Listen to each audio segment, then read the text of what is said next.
I greet you in Jesus' precious name, and this is your friend Angus Buchan with a thought for the day. We go straight to the book of Luke chapter 20 verse 2. Tell us, by what authority are you doing these things? Or who is he who gave you this authority? Jesus confounded the most brilliant minds in Israel. The Message translation says, show us your credentials, your qualification. You and I need to spend more time with the greatest teacher who has ever walked upon the face of this earth if we want answers to the questions of life. Particularly want to address young students that are studying. It's coming to the end of the year. They are studying for their exams. How much time are you spending waiting on the Lord, and how much time are you trying to memorize your notes? I want to encourage you to spend more time waiting on the Lord. You know why? Because when you walk into that exam room, there will be a peace, because you will have committed everything into the Lord's hands. And that peace in your heart gives you a clear mind. Then you can think clearly. Not being totally stressed out, trying to remember the things you were studying until the early hours of the morning.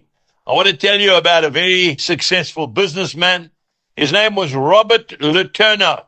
He was the inventor of earth-moving machinery. Now, the interesting thing is that he dropped out of school at the age of 14 years old. Reminds me of someone. Yes, but he was a designer and an inventor of note. You know, he designed all that heavy-duty, earth-moving equipment. He was known by his contemporaries as God's businessman.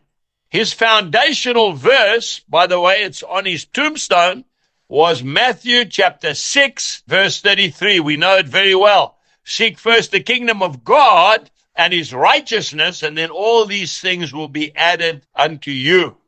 He would confound the electrical and mechanical engineers that he employed. He would walk into one of their big design offices, and they would all be studying different things that they had to put into place to develop a new machine, and they were scratching their heads. They didn't know the answers. And this man with a very limited education would walk straight in, look at their plans, and say, move that there, do that, and do that. And he would walk out, and they would have it perfectly. That same man used to give 90% of his income to God's work and live off 10%, and he was a multi-millionaire.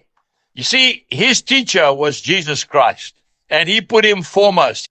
This man started universities, technical colleges all over the world.